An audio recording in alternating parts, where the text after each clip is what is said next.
This Big Four agenda, is it achievable, and why through TVET? Well, TVET plays a key role. It's a pivot towards achieving Big Four. We see that many of the artisans, craftsmen and technicians and technologists would greatly benefit in terms of having the capacity to have greater competencies, the ability to work at a standardized level both locally and internationally, having capacities for promoting innovation, thereby creating their new enterprise. In fact, the government's vision is all about promoting self-employment and gainful employment.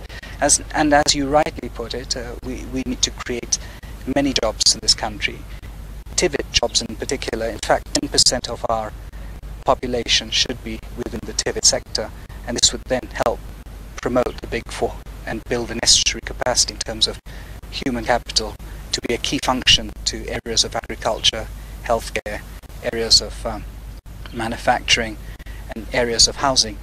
All of this depends on the basis and structures that we build within TVET. TVET promotes not only the greatest basis for promoting the standard of living of a young person, but it also finds ways in which it can enhance productivity, innovation and efficiency to our existing sectors.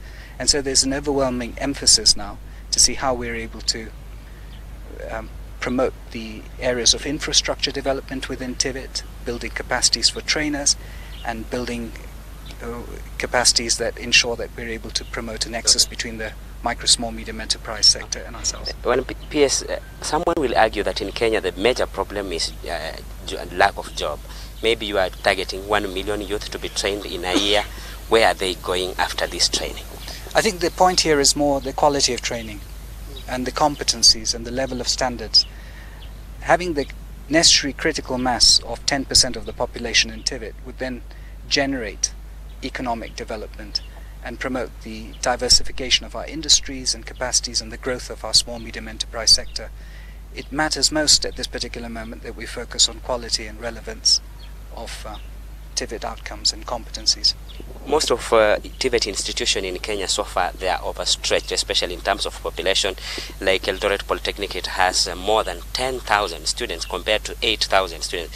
Have you provided maybe money for them to ensure that they roll? Some of them are still learning under 10s. What are you doing about this? This is an important issue. We want to, at one point, try to see how we can scale and promote quality integrated in this ability to scale. And so what we hope to do is increase the number of TVET institutions. We currently have some 140 institutions which are fully developed, but we will be progressively building capacities up to 290.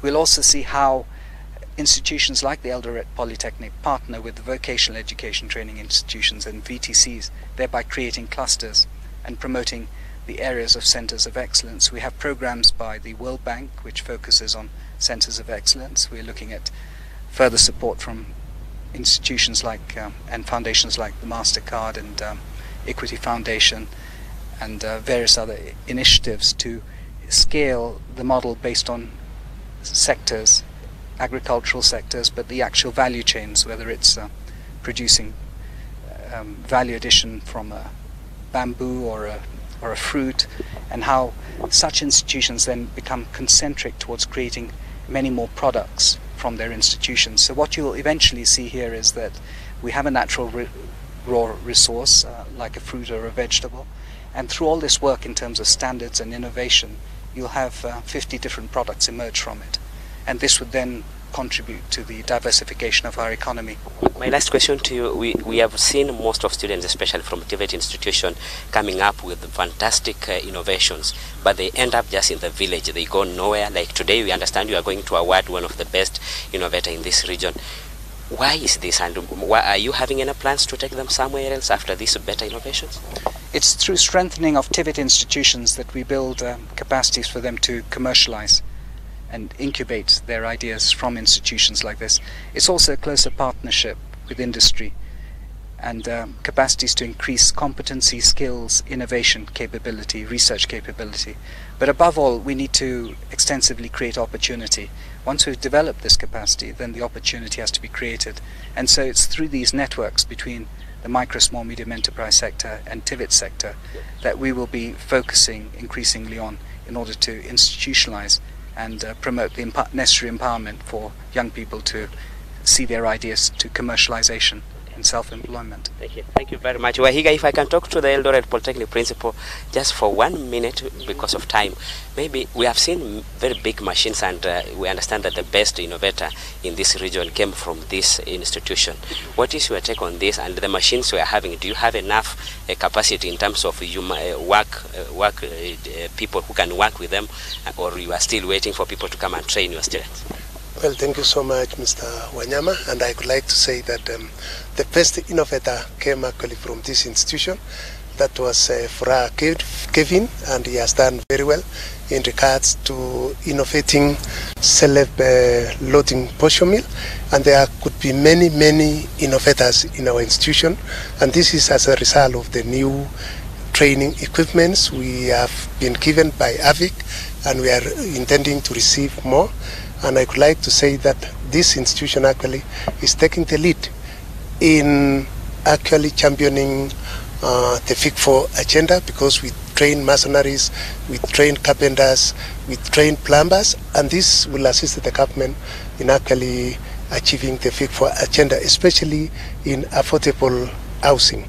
And that is briefly what I would like to say. It is true, we have 10,000 students, which is almost straining physical facilities, but we are being failed out because without compromising our quality, but the quality of our graduates from these institutions are employable actually, because we train technicians and we are up to the task. Thank you so much. Thank you very much, Maura.